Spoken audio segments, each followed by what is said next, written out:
Solenoid. Solenoid is another example of ampere circular law. Ampere circular law की help से हम किसी भी लॉन्ग सोलेनॉइड के अंदर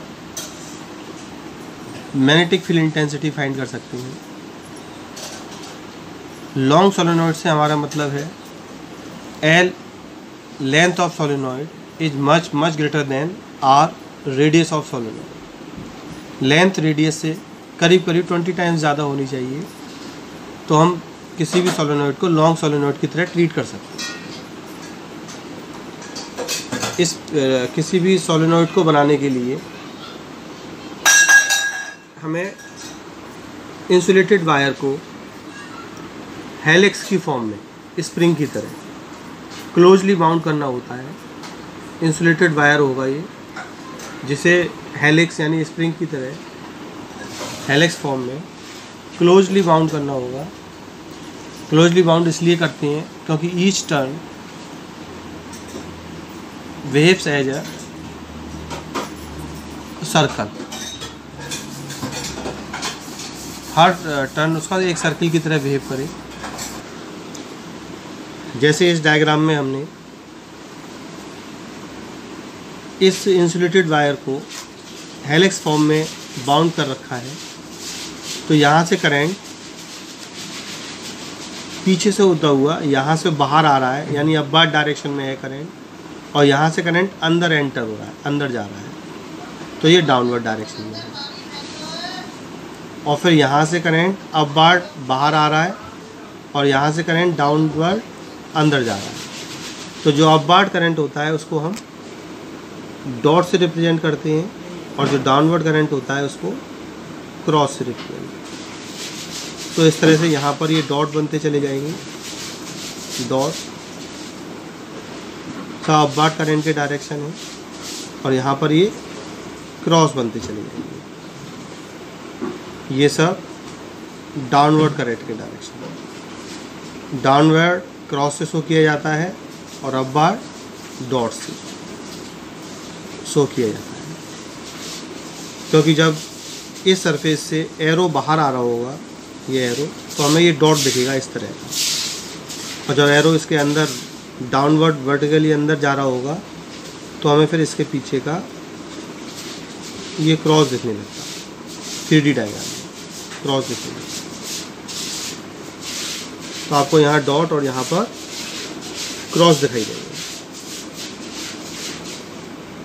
और इसका शेप कुछ इस तरह होगा। वायर यहाँ से अंदर से होता हुआ और इसके ऊपर डॉट यानी बाहर वर्टिकली अपवर्ड डायरेक्शन में होता हुआ यहाँ से वर्टिकली डाउनवर्ड नीचे जा रहा होगा। तो जो आप इसको इस साइड से फेस करेंगे, इस साइड से देखेंगे, तो ये वायर आपको ऐसे दिखेगा, एंटी क्लॉकवाइज। और जब आप अपनी फिंगर्स को, राइट हैंड फिंगर्स को एंटी क्लॉकवाइज डायरेक्शन में मूव करेंगे, इस डायरेक्शन में एंटी क्लॉकवाइज ऐसे मूव करेंगे जब आप इसको, तो आपका थंब इस डायरेक्शन को शो करेगा, यानी ये मैग्नेटिक फील्ड का डायरेक्शन होगा। यहाँ पर जितने भी ये सर्कुलर कॉइल बनेंगी, जितनी भी सर्कुलर कॉइल्स बनेंगी, ये सब anti clockwise direction current flow कराएंगी। और एंटी क्लॉकवाइज डायरेक्शन में राइट हैंड फिंगर्स को कर्ल करोगे तो राइट हैंड थंब जो डायरेक्शन दिखाएगा वो मैग्नेटिक फील्ड का डायरेक्शन हो जाएगा। तो इस तरह से जो मैग्नेटिक फील्ड का डायरेक्शन आएगा वो आएगा ये डायरेक्शन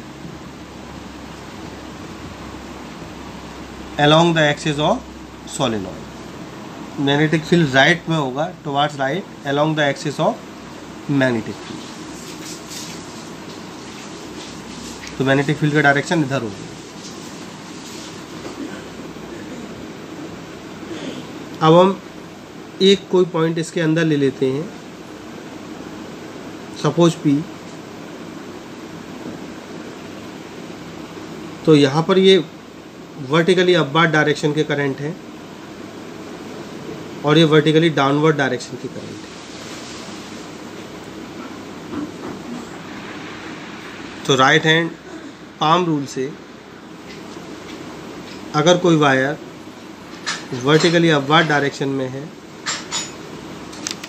और उसके पास आपको मैग्नेटिक फील्ड फाइंड करना है, तो आपको अपना थंब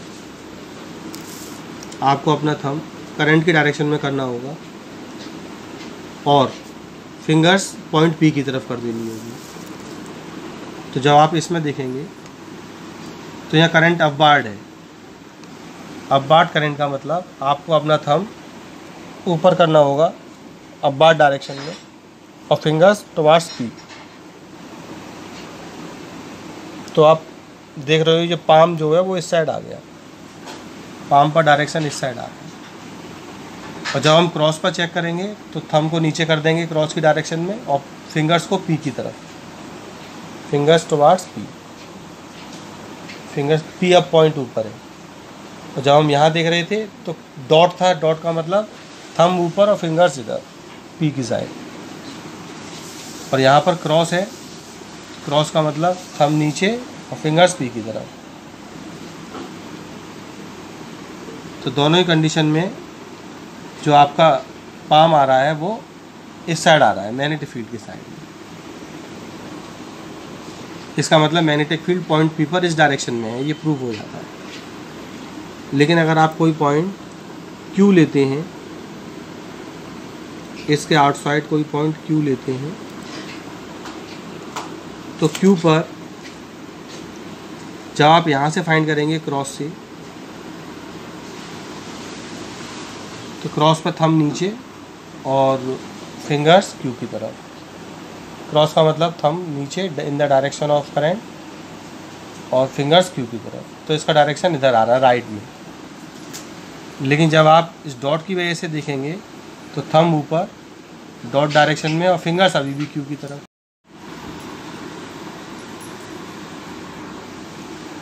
क्रॉस की वजह से एक बार फिर समझते हैं। क्रॉस की वजह से, क्रॉस डायरेक्शन का मतलब थंब नीचे और फिंगर्स पी की तरफ, क्यू की तरफ। तो राइट साइड चला गया हमारा पाम, इधर राइट साइड में। और जब डॉट की वजह से देखेंगे तो डॉट यानी अपवार्ड डायरेक्शन में थंब और फिंगर्स अभी भी क्यू की तरफ। तो अब पाम मेरा इधर आ रहा है लेफ्ट साइड में और यहाँ पर पाम राइट साइड में जा रहा है। तो क्यू पर दोनों मैग्नेटिक फील्ड का ड्यू टू डॉट वायर और due to cross wire, Q पर दोनों अपोजिट डायरेक्शन में हो गए और पी पर दोनों सेम डायरेक्शन में हो गए। तो पी पर मैग्नेटिक फील्ड ऐड होता जाएगा और क्यू पर कैंसिल होता जाएगा। इसलिए सोलेनॉइड के एक्सटीरियर में मैग्नेटिक फील्ड इंटेंसिटी 0 होती है, मैग्नेटिक फील्ड इंटेंसिटी 0 होती है। ये लॉन्ग सोलेनॉइड के लिए ट्रू है। लॉन्ग सोलेनॉइड हो, इन्फिनिटी लॉन्ग सोलेनॉइड, तो उसके मिड में क्यू पर, एंड पर फिर भी नहीं होगी, क्यू पर मैग्नेटिक फील्ड इंटेंसिटी 0 होगी और पी पर magnetic field intensity towards right हो जाएगी in case anti clockwise current, और कांस्टेंट भी रहेगी, कांस्टेंट भी रहेगी। अगर हम इसके लिए मैग्नेटिक फील्ड लाइंस ड्रॉ करें तो वो आप देखोगे किनारों पर मैग्नेटिक फील्ड लाइंस कर्व हो जाएंगी जबकि बीच में पैरेलल होंगी। पैरेलल का मतलब मैग्नेटिक फील्ड यूनिफॉर्म है और कांस्टेंट है। किनारों पर थोड़ा सा कर्व ले जाएगी और magnetic field lines close curve होती हैं। तो उससे आपको पता है अगर सोलेनॉइड लॉन्ग नहीं है तो ये क्लोज कर्व बनाएगी, इन्फिनिटी लॉन्ग है तो क्लोज कर्व बनेगा ही नहीं, बाहर क्यू पर 0 हो जाएगा मैग्नेटिक फील्ड। और इन्फिनिटी लॉन्ग नहीं है but L is much greater than R है, यानी लेंथ आर के कंपेरेटिवली बहुत ज़्यादा है, तब ये क्लोज कर्व बनाएगी। लेकिन अंदर इनसाइड द सोलेनॉइड ये magnetic field lines closely packed होंगी, बहुत पास पास होंगी और बाहर इनके बीच में गैप बहुत ज़्यादा होगा, जिसकी वजह से बाहर क्यू पर फील्ड इतना कम होगा कि उसे हम 0 एज्यूम कर लेंगे, 0 मान लेंगे और पी पर मैग्नेटिक फील्ड ऐड होता जाएगा। वो कांस्टेंट भी होगा और यूनिफॉर्म भी होगा और फाइनाइट वैल्यू का होगा। लेकिन एक्सटीरियर क्यू पर मैग्नेटिक फील्ड को हम 0 ले सकते हैं। क्यों ले सकते हैं? क्योंकि यहाँ मैग्नेटिक फील्ड लाइंस बहुत दूर दूर हैं, जिसका मतलब ये है कि मैग्नेटिक फील्ड बहुत वीक है at the exterior of solenoid और अंदर magnetic field lines closely packed है। इसका मतलब है कि अंदर मैग्नेटिक फील्ड स्ट्रॉन्ग है। तो कुल मिलाकर इस डिस्कशन का हमारा मतलब ये था कि लॉन्ग सोलेनॉइड के अंदर मैग्नेटिक फील्ड यूनिफॉर्म भी होता है, कांस्टेंट भी होता है और एक फाइनाइट वैल्यू का होता है, नेग्लिजिबल वैल्यू नहीं होती। लेकिन मैग्नेटिक लेकिन सोलेनोइड के बाहर मैग्नेटिक फील्ड नेग्लिजिबल हो जाता है if L is much greater than R और लेंथ इन्फिनाइट है तो मैग्नेटिक फील्ड वेनिश कर जाएगा। At the mid of solenoid magnetic field zero हो जाएगा। एंड पर ये इफेक्ट थोड़ा सा बदल जाता है क्योंकि मैग्नेटिक फील्ड लाइन कर्व हो जाती हैं, तो यहाँ मैग्नेटिक फील्ड कांस्टेंट नहीं रहता। ये जो डिस्कशन है ये आपको अगर 12th क्लास का डेरिवेशन आता है तो उसमें नहीं बताना है, लेकिन ये बहुत इंपॉर्टेंट डिस्कशन था। इस पर क्वेश्चन आता है 1 मार्क्स का, 1 मार्क्स बेस्ड क्वेश्चन इस पर बहुत आएंगे। इस पर बेस्ड 1 मार्क्स क्वेश्चन बहुत इंपॉर्टेंट आते हैं 12th बोर्ड एग्जाम में भी और कॉम्पिटिटिव एग्जाम में भी। फिलहाल जो आपको 12th बोर्ड एग्जाम के डेरिवेशन में लिखना है उसको हम डिस्कस कर लेते हैं। ये लॉन्ग सोलेनोइड है। लॉन्ग सोलेनोइड इसलिए कह रहा हूँ because L is much greater than R. Figure shows are long solenoid, L is much greater than R, where L is the length of long solenoid and R is the radius of cross sectional area of long solenoid. It consist of long wire bound in the form of helix. जैसे मैंने अभी diagram में आपको बताया था, helix की form में इनको बाउंड कर दिया जाता है। The net magnetic field in the vector form, the net magnetic field is the vector sum of the fields due to all the turns। अभी मैंने आपको समझाया था कि each turn behaves as a circular loop और हर loop का अपना magnetic field होगा। इसमें आपने मान लीजिए 100 टर्न्स बनाए तो ये 100 लूप का कॉम्बिनेशन हो गया, तो 100 लूप्स के मैग्नेटिक फील्ड का vector sum net magnetic field बनाएगा एट क्यू। क्यू मतलब exterior of the solenoid at Q. The magnetic field due to neighboring turns vanishes. The field outside the solenoid is 0। Q पर magnetic field 0 हो जाएगा, हम discuss कर चुके हैं।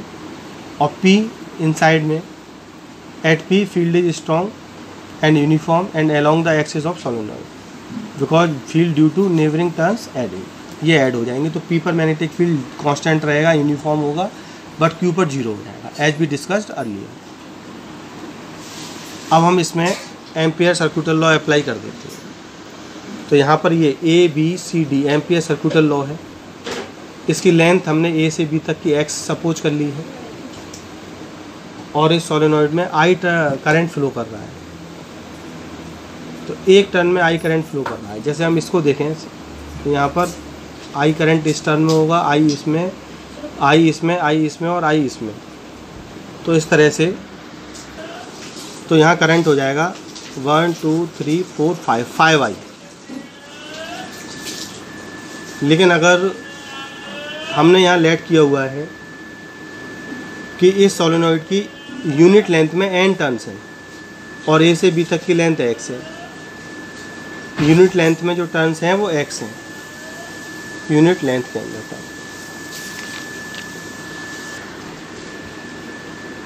Turn in unit length n। तो x length में कितने टर्न होंगे nx, यूनिट लेंथ में n टर्न्स हैं तो x लेंथ में कितने होंगे nx। और एक टर्न का करंट I है, एक टर्न में जो करंट है वो I है। हमारे पास nx टर्न्स आ गए x लेंथ की, तो nx लेंथ में कितने टर्न आ जाएंगे, कितनी करंट आ जाएगी nx I। यूनिट लेंथ के टर्न्स n, तो x लेंथ के टर्न nx और एक टर्न में I करंट फ्लो कर रहा है तो nx टर्न में कितना फ्लो करेगा nx I। a से b तक की लेंथ x है, यूनिट लेंथ में टर्न है n, तो ए बी के अंदर यानी कि x लेंथ में टर्न होंगे nx और एक टर्न का करंट I है तो nx टर्न का करंट होगा nx I। Let the length AB equal x and current in each turn is I and turns per unit length is small n। तो turns between AB की length x है, x length पर turns हो जाएंगे nx और current between AB के अंदर जो करंट फ्लो करेगा उसे I AB से रिप्रेजेंट कर दे रहे हैं और ये करंट हो जाएगी nx I, क्योंकि एक टर्न के अंदर कितनी करंट है I, तो nx टर्न के अंदर होगी nx I।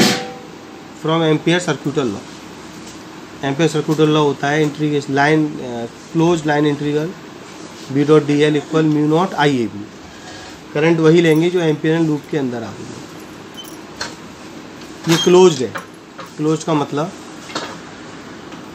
क्लोज इंटीग्रल का मतलब ए से बी तक, फिर बी से सी तक, फिर सी से डी तक और फिर डी से ए तक। यानी इस क्लोज्ड पाथ इंटीग्रल को हम 4 पार्ट्स में डिवाइड कर सकते हैं, ए से बी, बी से सी से डी एंड डी से ए।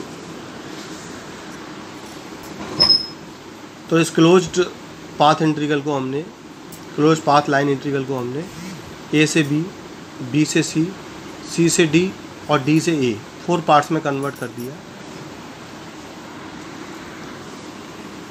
ए से बी के लिए मैग्नेटिक फील्ड का डायरेक्शन भी यही है और डी एल का डायरेक्शन भी यही है, तो वी और डी एल 0 डिग्री बनाएंगे। बी से सी के लिए मैग्नेटिक फील्ड बी इधर है और इसका डी एल ऊपर हो जाएगा, तो यहाँ एंगल बी के साथ 90 डिग्री हो जाएगा। यहाँ मैग्नेटिक फील्ड है ही नहीं, हमने डिस्कस किया था कि ऊपर magnetic field outside the solenoid magnetic field vanish कर जाता है, 0 हो जाता है। तो यहाँ पर वी 0 हो गया सी डी में। डी ए के लिए फिर से मैग्नेटिक फील्ड के साथ डी एक्स का डायरेक्शन या डी एल का डायरेक्शन 90 डिग्री हो गया। हमने एम्पियरल लूप के कंडीशंस में 3 कंडीशन पढ़ी थी। Number 1, we should be constant, uniform and along the direction of D L. तो वो अंदर फुलफिल हो रही है। वी कांस्टेंट भी है, यूनिफॉर्म भी है और डी एल के अलोंग भी है। दूसरी पढ़ी थी we should be perpendicular, B may be perpendicular to length D L, तो वो बी सी और डी ए में फुलफिल हो रही है। और एक पढ़ी थी कि वी वेनिश कर जाए, तो वो बाहर एट पॉइंट क्यू पर वी है ही नहीं। आप इसके लिए एम्पियरल लूप, एम्पियर सर्कुलर लॉ वाली वीडियो देख सकते हैं, उसमें मैंने समझाया है। एम्पियरल लूप को चूज़ करने की हमारे पास 3 कंडीशंस होती हैं, वो तीनों यहाँ पर अप्लाई हो रही हैं।